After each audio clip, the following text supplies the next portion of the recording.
کہ ایران کا نفسیاتی ڈھانچہ کیا ہے، یہ قوم جھکتی کیوں نہیں ہے، یہ ہار کیوں نہیں مانتے، یہ راک کے ڈھیر سے بار بار کیسے اٹھ کر کھڑے ہو جاتے ہیں۔ کیونکہ اگر آپ ایران کو صرف 1979 کے اسلامی انقلاب کے چشمے سے دیکھیں گے تو آپ کبھی اس کی اصل حقیقت نہیں جان پائیں گے۔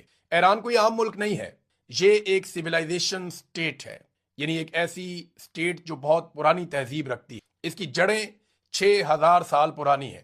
اس کو آپ ایسے سمجھ لیں کہ جب یورپ کے لوگ جنگلوں میں زندگی گزار رہے تھے، اس وقت ایران کی گلیاں رات کی تاریکی میں بھی چمکتی دمکتی تھی۔ جہاں اعلامی اور بخامنشی، یہاں اس طرح کی سلطنتیں جو ہیں وہ قائم تھیں، ان کا قانون، ان کا نظم و نسق اور بنیادی ڈھانچہ، وہ ہر چیز موجود تھی۔ آج سے تقریباً 2500 سال پہلے، 6 صدی قبل مسیح میں، تاریخ کا سب سے روشن باب ایران میں ہی لکھا گیا۔ ایک شخص ابھرتا ہے جس کا نام تاریخ میں سائرس دی گریٹ کے نام سے یاد کیا جاتا ہے۔ اس نے ایک ایسی سلطنت کی بنیاد رکھی جو ہندوستان کے دریاؤں سے لے کر افریقہ اور یونان کے 3 برے اعظموں تک پھیلی ہوئی تھی۔ لیکن سائرس کا اصل کمال اس کی تلوار نہیں تھا، اس کا نظریہ تھا۔ وہ دنیا کا پہلا حکمران تھا جس نے انسانی حقوق کا تصور پیش کیا۔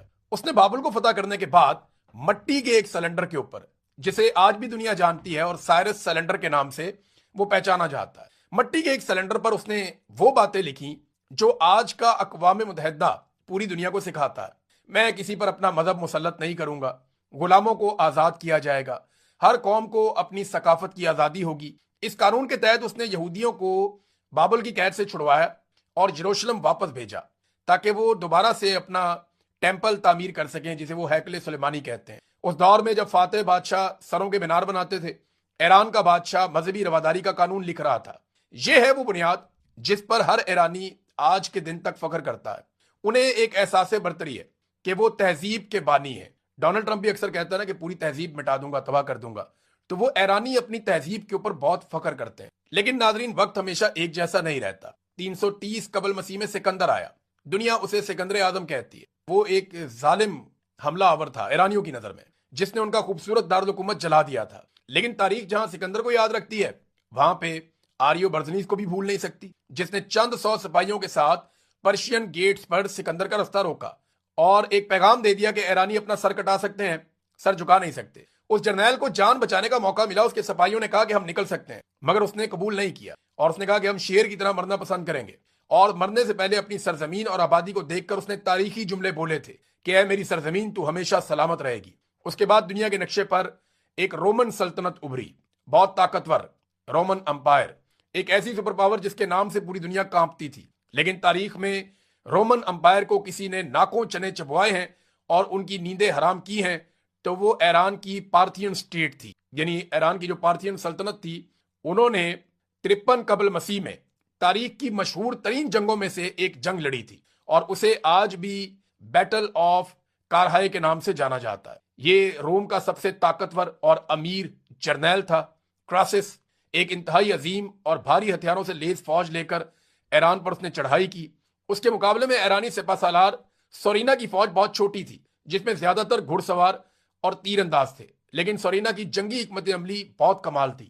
ایرانیوں نے اس دن ایک نیا حربہ استعمال کیا جسے پارتھین شاٹ کہا جاتا ہے، یعنی وہ گھوڑے پر پیچھے کی طرف بھاگتے تھے اور اچانک مڑ کر دشمن پر تیروں کی بارش کر دیتے تھے۔ رومن فوج اس اچانک اور تیز رفتار حملے کے سامنے ریت کی دیوار ثابت ہوئی۔ ہزاروں رومی فوجی مارے گئے اور کراسس کا سر کاٹ کر ایرانی بادشاہ کو پیش کر دیا گیا۔ یہ جنگ آج بھی بتاتی ہے کہ ایران بڑی سپر پاورز کی بڑی فوجوں سے خوفزدہ ہونے والا ملک نہیں ہے۔ اس نے کم تعداد اور کم ہتھیاروں کے باوجود طاقتور فوجوں کا مقابلہ کیا ہے۔ اور پھر 13ویں صدی عیسوی میں ایران پر ایک بہت بڑی قیامت ٹوٹتی، جس کا تصور کر کے آج بھی رونگٹے کھڑے ہو جاتے ہیں۔ چنگیز خان اور ہلاکو خان، ان لوگوں نے یعنی منگولوں نے حملہ کر دیا ایران کے اوپر اور ایران کی اینٹ سے اینٹ بجا دی۔ یہ ایران کی تاریخ کا سب سے تاریک اور خونی دور تھا۔ منگولوں نے شہروں کے شہر صفحہ ہستی سے مٹا دیے، مردوں، عورتوں، بچوں کا قتل عام کیا، انسانوں کی کھوپڑیوں کے مینار بنائے، ایران کے عظیم الشان نہری اور آبپاشی کے نظام کو تباہ و برباد کر دیا، جس نے زراعت کو صدیوں پیچھے دھکیل دیا۔ بغداد اور نیشا پور کی عظیم لائبریریوں کو جلا کر راکھ کر دیا۔ تاریخ میں یہ کہا جاتا ہے کہ دریاؤں کا پانی پہلے انسانی خون سے سرخ ہوا اور پھر وہاں موجود کتابوں کی سیاہی سے کالا پڑ گیا۔ بظاہر ایسا لگتا تھا کہ ایران اور اس کی تہذیب ہمیشہ کے لیے مٹ چکی ہے، لیکن یہاں تاریخ کا ایک اور حیرت انگیز معجزہ ہوتا ہے۔ ایران نے منگولوں کو میدان جنگ میں تو شکست نہیں دی، لیکن ثقافت اور سافٹ پاور کے میدان میں عبرتناک شکست دے دی۔ کچھ ہی دہائیوں کے بعد وہ ظالم منگول جنہوں نے ایران کو تباہ کیا تھا، وہ خود فارسی بولنے لگے، ایرانی لباس پہننے لگے، انہوں نے اسلام قبول کر لیا اور ایرانی وزراء سے حکومت چلانے کے طریقے سیکھنے لگے۔ ایران نے اپنے قاتلوں اور فاتحین کو ہی ایرانی بنا لیا تھا۔ وہ جانتے ہیں کہ تلوار سے ہاری ہوئی جنگ قلم اور کلچر سے کیسے جیتی جا سکتی ہے۔ زبان، ادب اور ثقافت کے ذریعے انہوں نے اپنی شناخت کو مرنے نہیں دیا، جبکہ انہیں مارنے والوں نے اپنی شناخت کو وہاں قتل ہوتے ہوئے دیکھا۔ اب ذرا آگے بڑھتے ہیں اور 20ویں صدی عیسوی کی طرف آتے ہیں، جہاں تیل کی دریافت ہوتی ہے۔ ایران ویسے تو خوش قسمت ہے، وہاں بہت تیل نکل آیا، لیکن وہی تیل ایران کے لیے عذاب بن گیا۔ 1901 میں ایک انگریز ولیم ڈی آرسی نے ایران کے کمزور بادشاہ سے ایک معاہدہ کیا، اور جب 1908 میں تیل نکل آیا تو برطانیہ کی نیت بدل گئی۔ اینگلو پرشین آئل کمپنی قائم ہوئی، جسے آج بھی بی پی کے نام سے یا برٹش پیٹرولیم کے نام سے دنیا جانتی ہے۔ معاہدہ اس طرح کا کیا گیا، یہ تو کھلی ڈکیتی تھی۔ ایرانی تیل کے منافع کا 84% حصہ برطانیہ لے جاتا تھا، اور 16% تھوڑا سا حصہ جو بچتا تھا وہ ایران کو ملتا تھا۔ برطانوی بحریہ ایران کے تیل پر پوری دنیا پر راج کر رہی تھی، اور ایران کے اپنے بچے بھوک سے مر رہے تھے۔ سن 1951 میں اس ظلم کے خلاف ایران میں ایک مرد مجاہد کھڑا ہوا، ایران کے منتخب جمہوری وزیر اعظم ڈاکٹر محمد مصدق۔ انہوں نے ایک ہی جھٹکے میں برطانوی کمپنی کو باہر نکالا اور تیل کو نیشنلائز کر لیا۔ یہ مغرب کے منہ پہ ایک بڑا زوردار تماچا تھا۔ جب برطانیہ کو کوئی سمجھ نہیں آئی تو وہ امریکہ کے پاس گیا اور جھوٹا پروپیگنڈا کیا کہ مصدق روس کے ساتھ مل کر کمیونسٹ بن رہا ہے۔ سی آئی اے نے 1953 میں برطانیہ کی MI6 سے مل کر تاریخ کا سب سے شرمناک اور خفیہ آپریشن کیا، جسے آپریشن اجیکس کے نام سے آج بھی جانا جاتا ہے۔ ایرانی فوج کے غدار جرنیلوں کو خریدا گیا، سڑکوں پر پیسے بانٹ کر ہنگامے کروائے گئے، اور ایک ہستی کھیلتی جمہوری حکومت کا تختہ الٹ کر رضا شاہ پہلوی کو کٹ پتلی بادشاہ بنا کر مسلط کر دیا گیا۔ جو امریکہ آج ایران میں جمہوریت کا راگ الاپتا ہے نا، اس نے اپنے تیل کے مفادات کے لیے ایران کی حقیقی جمہوریت کا اپنے ہاتھوں سے اس دور میں گلا گھونٹا تھا۔ شاہ کے دور کی پرانی تصاویر دکھا کر دنیا کو یہ سمجھایا جاتا ہے کہ ایران کتنا لبرل اور ماڈرن تھا، لیکن وہ صرف تہران کے صرف تھوڑے سے امیر لوگوں کی ایک جھلک ہے۔ پس پردہ 90% ایران غربت اور خوف کے سائے میں جی رہا تھا۔ شاہ ایران خلیج میں ایران کا policeman of the gulf یعنی چوکیدار بن چکا تھا، اور اس کی ایک خفیہ ایجنسی بھی تھی جس کا نام تھا ساواک، اور اس ایجنسی کو خود سی آئی اے نے اور اسرائیل کی موساد نے ٹریننگ دی تھی، جس کا کام ہر مخالف آواز کو اٹھانا، ٹارچر کرنا اور غائب کر دینا تھا۔ پھر ایک وائٹ ریولوشن کے نام سے بھی انہوں نے قوم کے ساتھ ایک مذاق کیا اور مغربی مفادات کا تحفظ کیا۔ پھر لوگوں کا پارا چڑھتا گیا۔ ایک واقعہ ہوا جس کے بعد ایک دم صورتحال بدل گئی۔ 19 اگست 1978 کو ایک ریکس سینما ہے، وہاں پہ آگ لگ گئی، جب ایران کے شہر آبادان میں سینما ریکس کو آگ لگا دی گئی، جس میں 377 سے 470 کے بیچ میں افراد بتائے جاتے ہیں کہ وہ ہلاک ہو گئے۔ یہ واقعہ اس وقت شروع ہوا جب 4 افراد جو اسلامی انتہا پسندی سے متاثر تھے، انہوں نے عمارت پر ایندھن ڈالا اور اس پر آگ لگا دی۔ عوام کے اندر نفرت کا یہ لاوا آخرکار پھٹ پڑا۔ اچھا، کچھ لوگ یہ کہتے ہیں کہ یہ ایک فالس فلیگ آپریشن تھا، جس کو اس لیے کیا گیا شاہ کی حکومت کی جانب سے تاکہ عوام کے اندر جو ایلیمنٹ حکومت کے خلاف ہیں ان کے اوپر کاروائیاں ڈالی جا سکیں۔ اب ہوا یہ کہ 16 جنوری 1979 کو پہلوی کو ایران چھوڑنا پڑ گیا۔ لوگ بہت غصے میں تھے اور احتجاج بڑھتا چلا جا رہا تھا، اور وہ جلا وطن ہو گیا، اپنے آپ ہی اپنا ملک چھوڑ کر چلا گیا، اور اپنی ذمہ داریاں ایران کے ریجنسی کونسل اور شاپور بختیار جو کہ اپوزیشن کا ایک وزیر اعظم تھا اس کے سپرد کر دیں۔ 1 فروری 1989 کو خمینی حکومت کی دعوت پر واپس آئے۔ کئی لاکھ لوگوں نے روح اللہ خمینی کا استقبال کیا۔ تہران میں وہ اترے تھے، شاندار استقبال تھا۔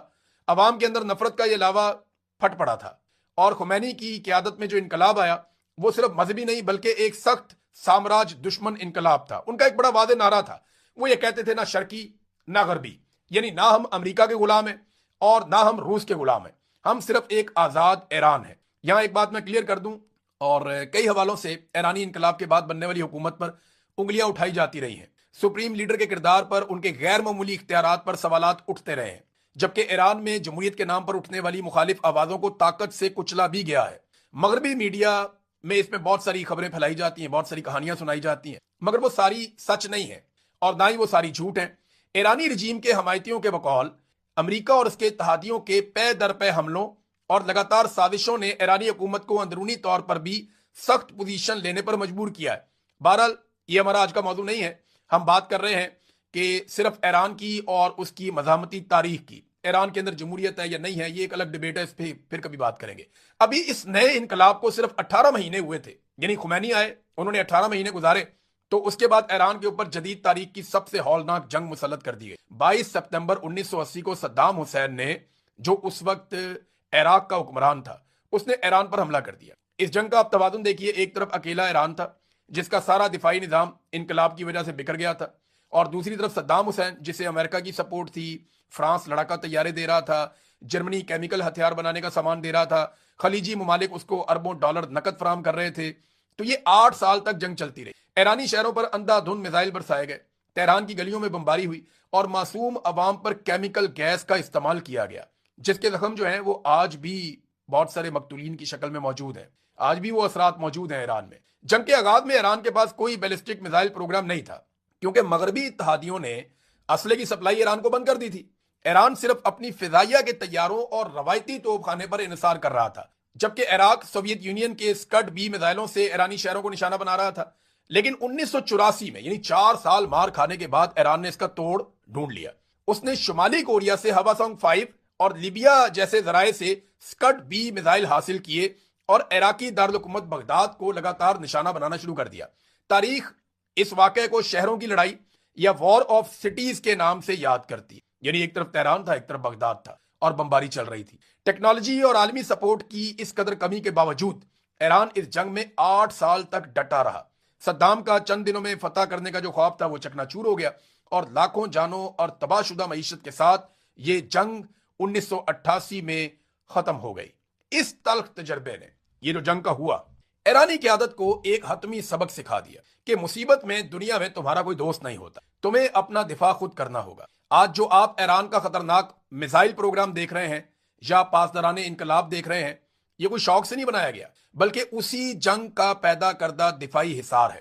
امریکہ نے ایران پر تاریخ کی سخت ترین پابندیاں لگائیں تاکہ اس کی معیشت تباہ ہو جائے اور عوام سڑکوں پہ آ جائیں، کینسر کی دوائیاں تک روک دی گئیں، لیکن ایران نے گھٹنے ٹیکنے کی بجائے اپنی ایک مزاحمتی معیشت اور خود انحصاری کا ایک ماڈل بنا لیا۔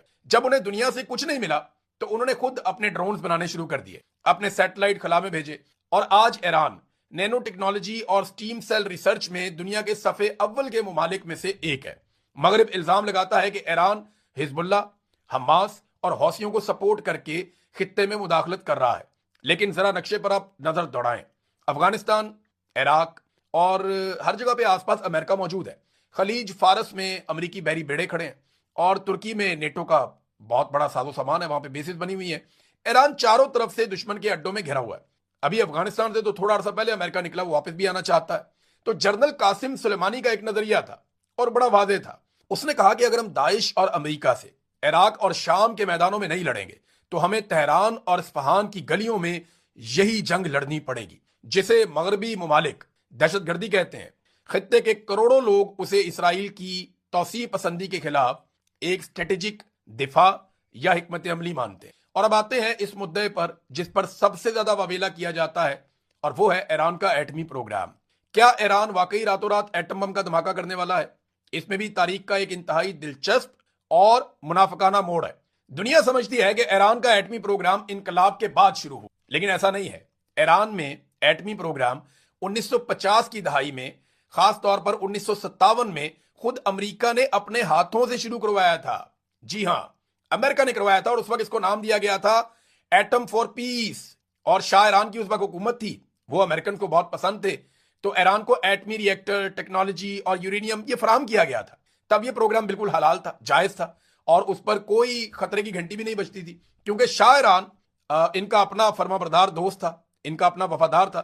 لیکن جب 1979 کا انقلاب آیا اور ایران ایک خود مختار ملک بن گیا، تو اچانک مغربی دنیا کو شک ہونے لگا کہ ایران بجلی نہیں بلکہ ایٹم بم بنا رہا ہے۔ حالانکہ ایران کے سپریم لیڈر آیت اللہ علی خامنائی نے باقاعدہ شرعی طور پر ایک فتویٰ جاری کیا تھا کہ ایٹمی ہتھیار، کیمیائی اور بایولوجیکل ہتھیار بنانا اور استعمال کرنا اسلام میں حرام ہے، کیونکہ یہ معصوم انسانوں کا قتل عام کرتے ہیں۔